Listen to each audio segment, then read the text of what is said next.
إن هذا القرآن يهدي للتي هي أقوم ويبشر المؤمنين الذين يعملون الصالحات أن لهم أجرا كبيرا.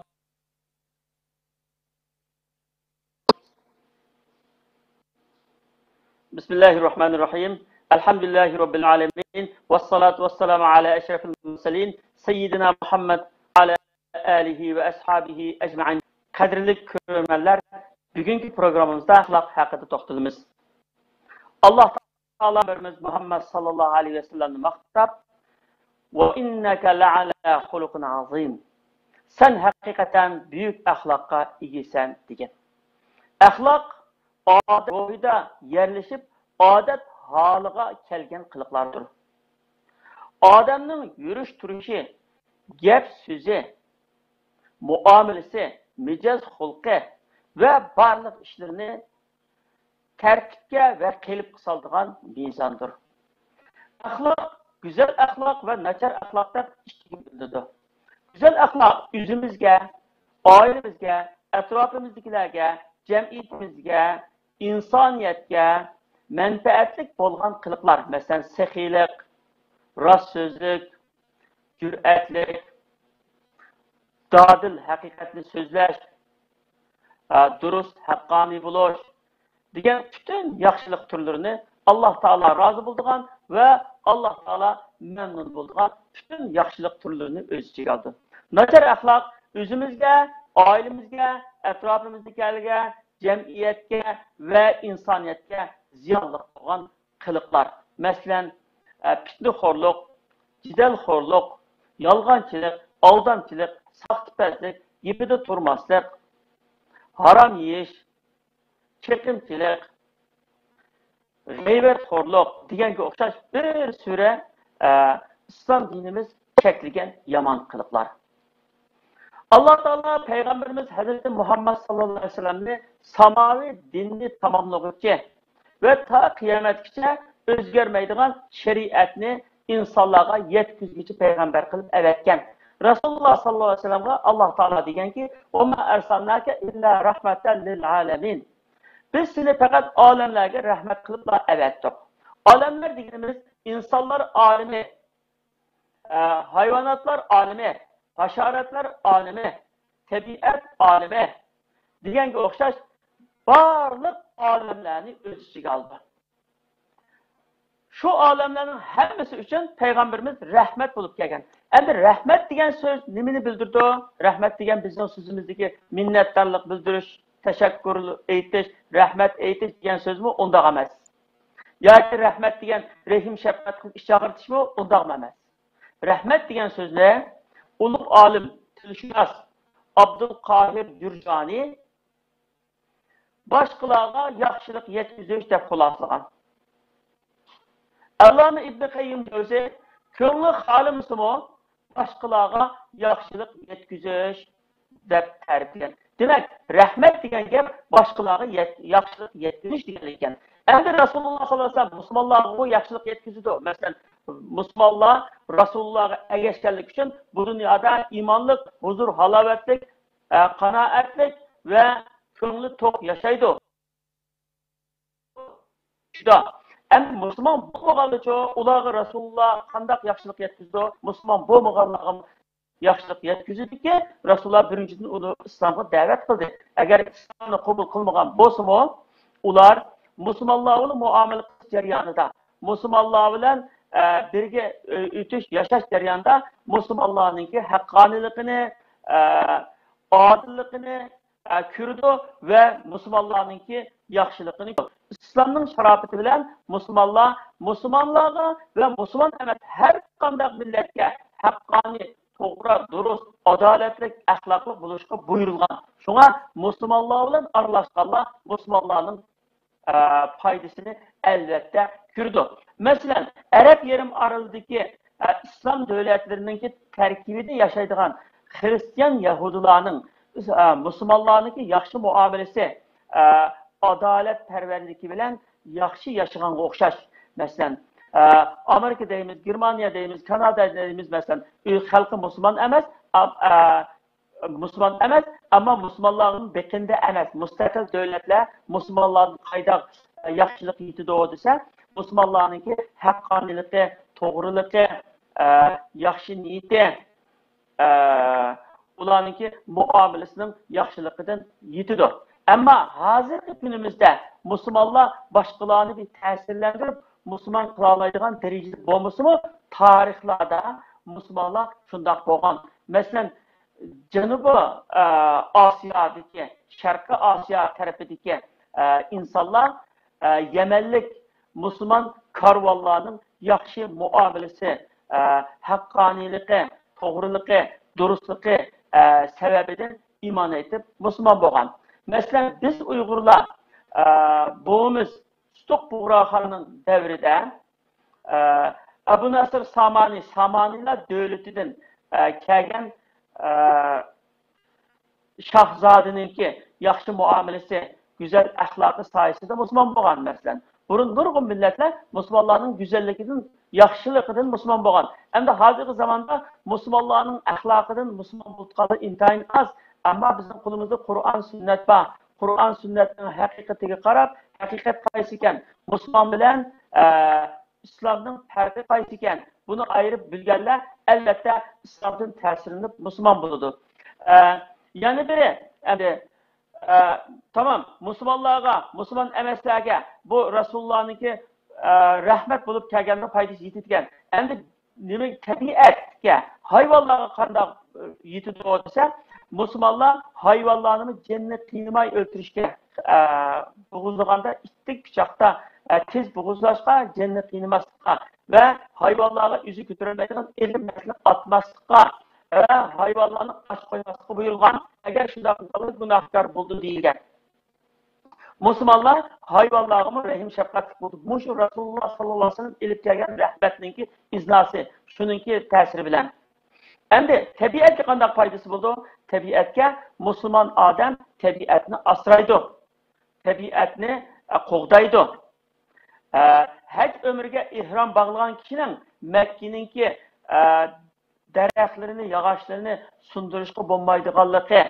Mesela bu işlerin hepsi İslam'ın tabiatni qanday asraydiganligiga dalolat qildi mesela. Müslümanlar tabiatni bulg'amaydi. Tabiatdagi güzel narsalarni buzib tashlamaydi. Yani demek Resulullah'ınki rahmet bulup, yani yaxşılık yetkizgichi bulup, evetilganligining faydası bütün alemler şunun faydasını ko'rdi degan gap. Endi ahlak bilan ibodatning munosabati. Ahlak muhimmi, ibodat muhimmi deydigan savollar keladi masalan. İbadet elbette muhim. Allah Teala bizni ibadatga buyurgan. وَمَا أَرْسَلْنَاكَ إِلَّا وَمَا خَلَقْتُ الْجِنَّ وَالْإِنْسَ إِلَّا لِيَعْبُدُونَ degan. Men insonlarni, jinlarni bana ibodat qilsin uchun yaratdim degan. Bu yerdagi ibodat qilish, Alloh taolo buyurgan bo'yicha yashash, Alloh taologa itoat qilish, Alloh taolo ko'rsatgan bo'yicha tirikchilik qilishni shu ibodat deymiz. Allohning yo'lida mangan ibodat mangan bo'ldi. Shuning uchun ibodatdir. Endi mushu ibodatning hammasi ahlakını mükemmelleştiriş için. Resulullah sallallahu aleyhi ve sellem üzünün öğretilgenliğinin sebebini de اِنَّمَا بُعَسْتُ لِيُتَمِّمَ مَكَارِمَ الْاَخْلَاقِ Men fakat güzel ahlaklarını toluklaş için, mükemmellleştiriş için öğretildin diyen. Hem de Allah Teala Resulullah'ın seni rahmet kılıp öğrettim diyen. Bu rahmet ile bu Resulullah'ınki güzel ahlakını toluklaş için öğretildim diyenin kandak münasebeti var. Naiti zich münasebeti var. Muşu yaxşılıkını yetkiziş için, rahmet buluş için, dünyada rahmet buluş için, ahlak buluş gerek. İnsaniyetki yaxşılık yetkiziş için birinci ahlak buluş gerek. Eğer ahlak olmasa, ilim fenni ügenge bile, her kandan nersini ügenge bilen, o nersi zihni buludu. Mesela dinni ügengen bolsa mı, insan dini ilimlerini ügengen bolsa mı, onun ahlakı naçar bolsa, bedkılık bolsa, o Müslümanlığa ziyan yetkizdi, İslam'ın şaniga daxil yetkizdi.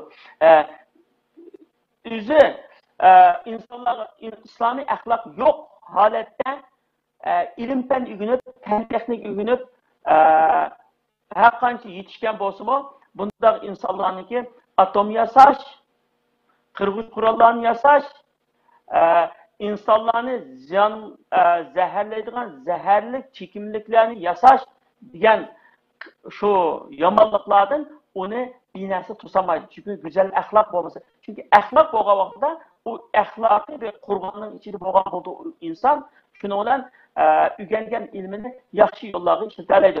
Agar bu axloq bo'lmasa, o'rgangan ilmni yaxshi yo'lga ishlata olmaydi.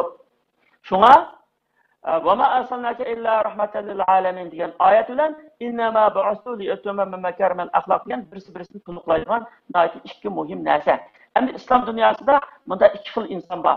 Biri amel ibodatlarni qilmaydigan, ammo muomalasi durust, so'zi durust, va'da qilgan yerga degandek yetib bordi. Yipikimni oldimaydi, yolg'on so'zlamaydi, faqat axloqiy qo'rg'on ichida. Bunda odamlar bor. Yana bir odamlar bor. Amel ibodatlarni %100 qiladi. Namozni nechitdan qilib qolmaydi. Nechiqatim ömrü nechiqatim hayt qiladi. Zakat berdi, hamma ishni qiladi. Ammo yolg'onchi, aldamchi, kazzab, so'zni tutmaydi, qo'ymichi, mundaqamdi. Buning hech qaysi islom dini emas. O güzel Talam yiroq bo'lganlik uchun islom dinidan hech narsa sanalmaydi. Ma ibodat qilgan odam shuncha ibodat qilgan bo'lsa-mu, buningki axloqi nachar, o'zi kazzab, aldamchi, qo'ymichi bo'lganlik uchun bu yana islomdan sanalmaydi. Nimishga?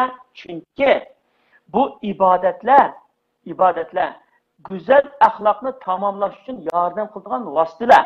Bu ibodatni qilib turib, axloqi tuzalmagan odamni doktorning do'risini vaqti soatida yeb turib, saqaymagan kasalga o'xshatamiz. Shunga o'xshashli gap. Agar do'rini yesa saqayishi kerakdi. Bu musulmon ibodat qilganda axloqi tuzilishi kerakdi. Chunki nurg'un ibodatlar shu axloq uchun xizmat qiladi. Masalan, inna salata tanha anil fahsha'i val munkar deydi. Namoz uchun.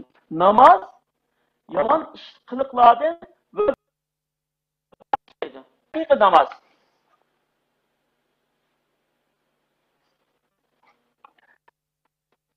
Onun için roza kutibe aleykumus siyam kema alellezine min qablikum la'allakum tattaqun deydi. Sizlarga Ramazon ro'zasi ilgirkilarga farz qilganda, sizlarga Ramazon ro'zasi farz qildi, sizlarning taqvo bo'lishinglar uchun. Taqvo degan qanday yolg'on aytmaydigan, rostchil, Allohning yo'lida durust mangan odam. Zakat to'g'risida deydi, "Xuz min amwalihim sadaqatan tutahhiruhum biha va tuzakkihim." deydi. Ularninki pul mollarining zakatini olgin ki, ular shuni bilan nafsini poklasın, pul molini ko'paysin. Nafsini poklash, ya'ni bexillikdan saxiylikqa o'zgarish degan bu go'zal axloq. Shu go'zal axloqni o'zgartirdi zakat degan gap endi. Haj to'g'risida الحج أشهر معلومات فمن فرض فيهن الحج فلا رفث ولا فسوق ولا جدال في الحج. Haj ma'lum bir qancha oy hamda haj qilgan odam hamda unida jidal majra qilish yo'q, bir-birini tillash yo'q degan mazmunda hamda. Demak hamda ibodatlarning hammasi go'zal axloqqa xizmat qildi. Shuncha ibodatni qilib, axloqing tuzalmagan bo'lsa, sen duriyat saqaymagan kasalga o'xshash. Bu yegan do'rning nimaga foydasi bo'ldi hamda saqaymasan? Şu axloqning tuzalmasi qilgan ibodatning nimaga foydasi bo'ldi? Mushu dunyoda axloqni tuzatgan bo'lsa, shu ibodatlar mevasini ko'rgan bo'lsa, mushu dunyoda mevasini ko'rgan odam oxiratda cho'qim uning mukofotini, uning nimasi ko'rdi, darajasini albatta ko'rdi. Shunga bu birisi-birisidan ayrilmaydigan gap. Go'zal axloq bilan nachar ibodat birlasholmaydi. Go'zal axloq bilan go'zal ibodat birlashadi. Onun için axloq yani ikki bilinadi. Biri tabiiy axloq, yani biri ügünilgen axloq. Mesela tabiiy axloq dediğimiz tug'ma axloq. Ba'zi bir insonlar bor. Tug'ilishidan eg'ir besak, sehi, ko'ngli ko'ksi kang, mard, oshuna keladi. Tug'ilishdan shundoq ba'zi. Kichigida shundoq bo'ldi. Bu tabiiy axloq deymiz endi. Ba'zi insonlar anda bo'lmaydi. Keyin ügünidi. Axloqni keyin o'rganadi masalan. Axloq shundoq bir tarbiya insonni shundoq bir o'zgartirish kuchiga egaki, inson eng baxil insonnimi mard insonga aylantira oladi. Eng ochiq yomon insonnimi eg'ir besib, sabrlik inson qila oladi. Tarbiya shuning uchun bor. Agar tarbiyaning bunday foydasi bo'lmayotgan ish bo'lsa, butun dunyo bu tarbiya qo'llanmagan bo'ladi. Tarbiyaning foydasi albatta bor. Shunga axloq ikki xil bo'ldi. Biri tug'ilma axloq. Buningga zaten anda tarbiya qilmasmi o'zligidan achida, o'zligidan mard, o'zligidan sehi, o'zligidan o'zini tutib oladigan axloq keladi. Endi bir insonlar bo'ldi, u unda tug'ilish bunday emas. Ochiq yomon, bexil, chidamaydigan, ishchi ta ajna keldi. Agar mushu insonlar haqiqiy go'zal axloqni o'rganib, islom axloqini o'rganib, masalan bir inson men mush ochiqim, yomonlikni qanday qilsam yo'q qila olaman desa, bir odat deganni 21 kunda odatni bir ishni odat qilib bo'ldi deydi.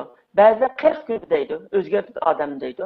Masalan shu o'zini men chuqur o'zgarishim kerak degan niyat bilan men ochiqim yomonlikni eg'ir besiqlikqa o'zgartiraman degan odam chuqur o'zgaradi.